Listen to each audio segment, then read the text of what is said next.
Hello दोस्तों, आज की वीडियो में हम लोग पढ़ने वाले हैं एक्सरसाइज फर्स्ट यानी कि वास्तविक संख्या। वास्तविक संख्या में ऑब्जेक्टिव कैसे बनता है। तो वास्तविक संख्या पहले तो हम ये कॉन्सेप्ट लिखे हैं अपरिमेय संख्या √2 √3 √5 √2 √3 √2 √5 ((2 + √7 3 + √8 6 + √5 (3.333 अनेक बार लिखा हुआ इसका गिनती नहीं (0.333 पाई या पाई/2 या 3 पाई या 4 पाई या 5 पाई कुछ भी लिखा है। यदि ऐसा संख्या जिसका वर्गमूल नहीं निकले तो वह संख्या क्या होगी? अपरिमेय। क्वेश्चन आपको इस प्रकार से पूछेगा √2 है क्या है? परिमेय संख्या या अपरिमेय संख्या? आप बता दीजिएगा क्यों √2 का वर्गमूल नहीं निकलेगा, निश्चित नहीं निकलेगा, दशमलव में निकलेगा। दशमलव में नहीं निकलना चाहिए, फिक्स यहाँ पूर्ण संख्या में निकलना चाहिए। तो पूर्ण संख्या में √2 का वर्गमूल नहीं निकलेगा, तो ये इसलिए ये क्या है? अपरिमेय संख्या। जैसे √7 क्या है? अपरिमेय। √9 क्या है? क्यों 9 का वर्गमूल निकलता है 3, इसलिए ये परिमेय संख्या अपरिमेय संख्या नहीं है, ये परिमेय संख्या है। तो जिसका वर्गमूल नहीं निकले वो क्या होता है? अपरिमेय संख्या। अब देखिए आपको ऐसा भी क्वेश्चन पूछता है 2 + √7, तो हम इसको नहीं देखना, इसको देखना है इसका 7 का वर्गमूल निकलता है या नहीं। इसका भी वर्गमूल नहीं निकलेगा, ये क्या है? अपरिमेय संख्या। 3 + √8 क्या है? अपरिमेय संख्या। इस टाइप का क्वेश्चन होगा, चाहे जिसका वर्गमूल, आप इतना कॉन्सेप्ट में याद रखिए, जिसका वर्गमूल नहीं निकले वो क्या होगा? अपरिमेय। जिसका वर्गमूल निकलेगा वो परिमेय। अब देखिए अब क्वेश्चन इस टाइप का रूट में पूछेगा यानी तो ऐसा दशमलव में 3.3333 ऐसे लिखा हुआ क्या है? आप बोल दीजिएगा अपरिमेय संख्या, क्योंकि ये डॉट अपरिभाषित तक है, मतलब इसका गिनती नहीं है 3 कितना बार आया, निश्चित नहीं है, इसलिए ये क्या है? अपरिमेय संख्या। जैसे ये पूछ दे 3.333 ये क्या है? आप बोलिएगा परिमेय संख्या, क्योंकि ये निश्चित है, यानी इसको हम भिन्न के रूप में लिख सकते हैं 3.33। देखिए दशमलव को ख़त्म करेंगे तो 2 अंक है तो 2 जीरो। अब ये इसको दशमलव के रूप में 333/100 ये परिमेय संख्या के रूप में लिखते हैं, इसलिए ये क्या है? परिमेय संख्या। इसको हम नहीं लिख सकते हैं, इसका निश्चित मान है ही नहीं, कितना 3 कितना बार लिखा हुआ है, इसलिए ये अपरिमेय संख्या यहाँ लिख चुके हैं। ऐसा रूप में हो तो अपरिमेय।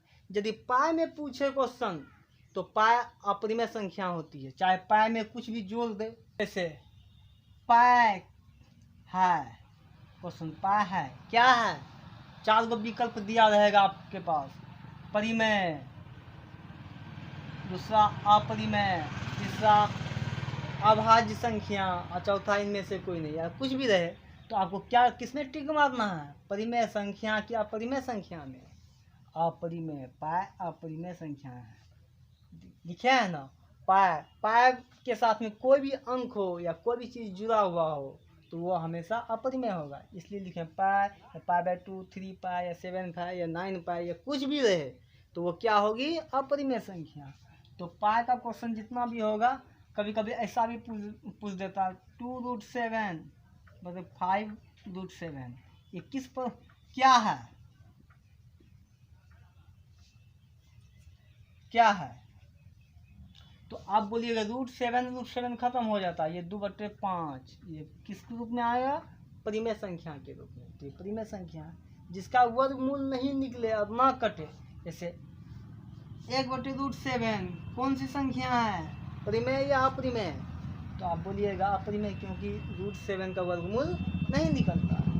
अब दूसरा परिमेय संख्या जो अंक में लिखा हुआ रहे, अंक में, जैसे 5 ये क्या है? परिमेय संख्या। 5/4 परिमेय संख्या। तो जिसका वर्गमूल निकले, कभी कभी ऐसा भी पूछ दे √4 क्या है?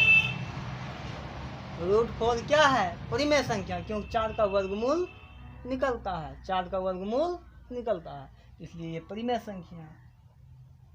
16 का भी वर्गमूल निकलता है। 0.1 एक निश्चित है, इसको भिन्न परिमेय संख्या के रूप में लिख सकते हैं, जिसको हम लिख सकते हैं वो क्या हुआ? परिमेय 1/10 परिमेय संख्या। तो 0.24 ये इसको भी हम लिख सकते हैं परिमेय संख्या, चाहे निश्चित जो डॉट डॉट रहे, मतलब निश्चित मान निश्चित तक नहीं रहे, उसका संख्या हम गिन नहीं सकते, निश्चित नहीं बता सकते हैं, वो अपरिमेय होती है। तो ये सब संख्या क्या है? परिमेय। रेकरिंग यदि आ जाए, किसी भी प्रश्न में कभी कभी ऐसा पूछता 0.3 पे रेकरिंग क्या है? रेकरिंग आ गया, जिसको परिमेय संख्या के रूप में हम लिख सकते हैं, ये परिमेय संख्या। अब परिमेय और अपरिमेय संख्या का कोई भी प्रश्न होगा आप बना सकते हैं। 2 क्रमिक अभाज्य संख्या। अभाज्य संख्या का स्टेप हमेशा एक ही होगा, एक ही क्रम में। आपसे पूछेगा क्रमिक तब बोलिएगा एक, यदि क्रमिक ना पूछे 2 अभाज्य संख्या का स्टेप, जैसे 3 और 29, 3 और 29, इसका स्टेप कितना होगा? एक ही होगा। चाहे अभाज्य संख्या में कोई भी पूछे, क्रमिक पूछे या 2 अभाज्य संख्या का स्टेप एक ही होगा। जैसे 5 और 7 का स्टेप, इसको देखिए 5 और 7 का लेते हैं।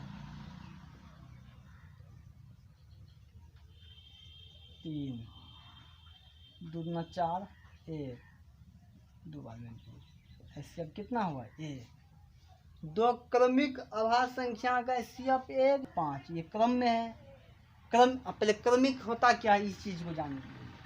जैसे 1 2 3 4 5 6 7 8, एक ही क्रम में ये 2 संख्या लेंगे, या ये इसको लेंगे, या इसको लेंगे, या इसको लेंगे, 2 संख्या एक ही क्रम में, मतलब उसके बाद वह संख्या होना चाहिए, उसी को बोलते हैं क्रमिक। 2 क्रमिक अभाज्य संख्या का एलसीएम क्या होगा?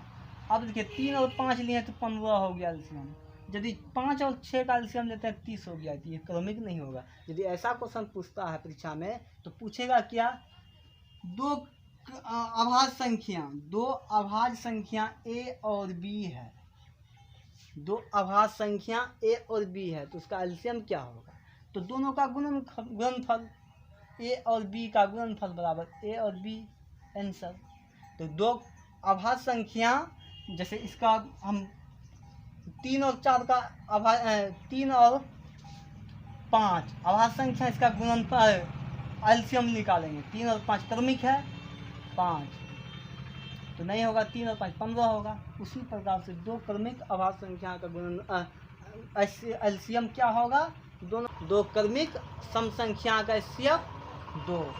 जैसे मान लीजिए 2 4 6 8 10 12 16 14 है ना, ये एक ही क्रम में, 2 के बाद 4, 4 के बाद 6, 2 के बाद क्या है? 4, 4 के बाद 6, 6 के बाद 8। तो 2 क्रमिक का 2 और 4 का एलसीएम निकालेंगे तो क्या होगा? 2। क्रमिक पूछेगा तब 6 और 4 और 6 का निकालेंगे 2, 6 और 8 का निकालेंगे 2, 8 और 10 का निकालेंगे 2, 10 और 12 का निकालेंगे तो 2, 12 और 14 का निकालेंगे तो 2। 2 क्रमिक पूछेगा तब एलसीएम इसका 2 होगा।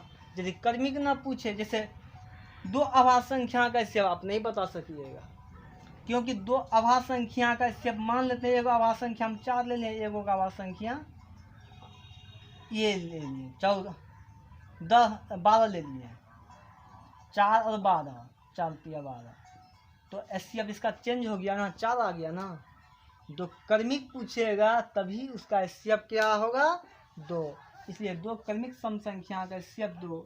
2 क्रमिक विषम संख्या, क्रमिक पूछेगा विषम संख्या का एलसीएम निश्चित है 1। 2 क्रमिक प्राकृतिक संख्या का एलसीएम भी 1। इसी पहले भाज्य बराबर भाजक गुना भागफल प्लस शेष, ये फार्मूला, इसको हम कंप्लीट कर लिए, इसी को याद किए, दूसरा फार्मूला को याद नहीं किए। अब ये हम पहले कॉन्सेप्ट लिखा जो प्लस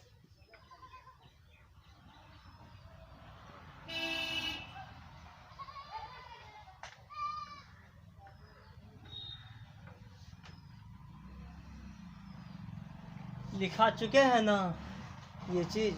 यदि कोई संख्या जोड़ में रहे तो जोड़ या जोड़ में रहे, कोई संख्या या चर राशि जोड़ में रहे तो बराबर को सुलझ जाने के बाद घटा बनता। इस सिंपल में याद कर सकते हैं। जोड़ रहेगा तो बराबर को सट जाएगा घटा, घटा रहेगा तो बराबर को सट जाएगा जोड़, और गुना रहेगा तो भाग, भाग रहेगा तो गुना। बराबर के यदि इसको उस साइड बराबर की उस दिशा में ले जाएंगे तो उसका मान चेंज होता, उसका चिन्ह चेंज हो जाएगा।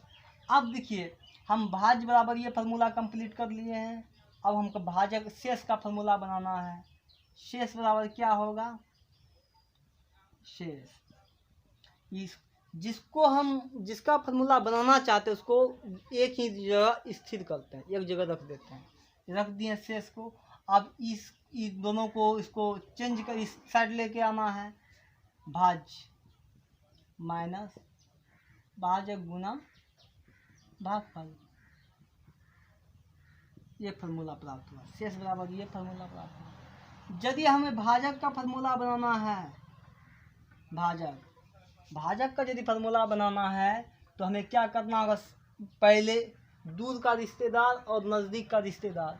तो भाजक के नज़दीक का रिश्तेदार कौन है, ये है भागफल, और दूर का ये है। तो पहले हमेशा दूर वाले को लेके जाते हैं।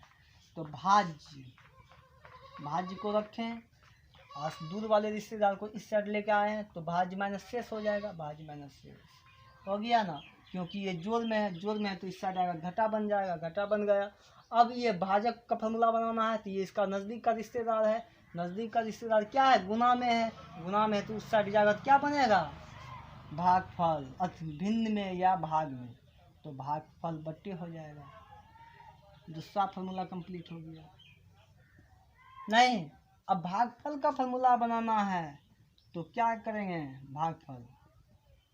तो भागफल का बनाना है तो भागफल का नज़दीक ये है, नज़दीक का रिश्तेदार, ये दूर का है, पहले दूर वाले को भगाते हैं, भाज्य माइनस शेष, नहीं बट्टे। तो क्योंकि भाजक जो है नज़दीक का रिश्तेदार क्या है, गुना में है, तो गुना में है तो उस साइड जाएगा तो बट्टे में होगा भाजक। भागफल का भी फार्मूला प्राप्त हो गया। भाज्य बराबर भाज्य का एक फार्मूला कंप्लीट किए तो 3 फार्मूला हम प्राप्त कर चुके हैं। इसी प्रकार से हम फार्मूला बना सकते हैं। पहली संख्या गुने दूसरी संख्या बराबर HCF गुना LCM। यदि हमें पहली संख्या का फार्मूला बनाना है तो क्या करना होगा, पहली संख्या तो ये तो दोनों इस गुना में है तो इसी दिशा में रहेगा, HCF गुना LCM। और ये गुना में है तो उस साइड जाएगा तो क्या होगा, पहली संख्या का नज़दीक का रिश्तेदार है तो इसको उस साइड लेके भेजते हैं तो बटे दूसरी संख्या, दूसरी संख्या। ये फार्मूला प्राप्त हो गया पहली संख्या। और दूसरी संख्या का बनाना तो क्या करना होगा, दूसरी संख्या बराबर तो HCF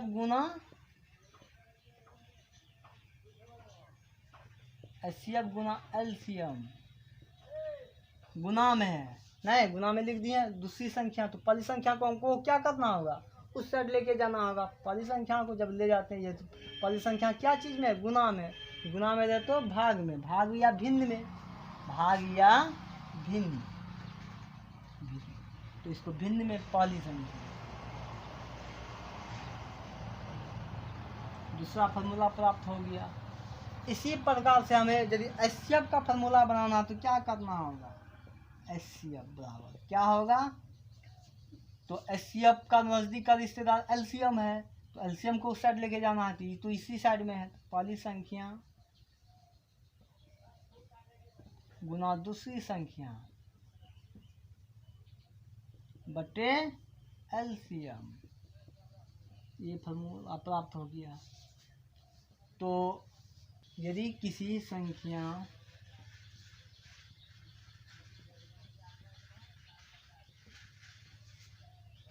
पाँच से यदि किसी संख्या को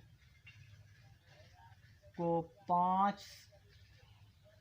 से भाग देने पर यदि किसी संख्या को 5 से भाग देने पर भागफल 5 और शेष 2 प्राप्त होता है वो संख्या क्या है। इस टाइप का क्वेश्चन ऑब्जेक्टिव पूछ सकता है। यदि किसी संख्या को 5 से भाग देने पर किस संख्या ये मालूम नहीं है, देखिए किस संख्या ये मालूम हमें नहीं है।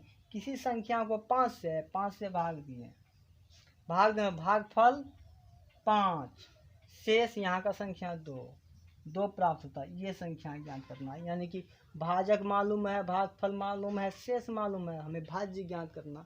तो भाज्य का फॉर्मूला लगाएंगे, हिसाब बन जाएगा। इसी टाइप से ऑब्जेक्टिव होगा।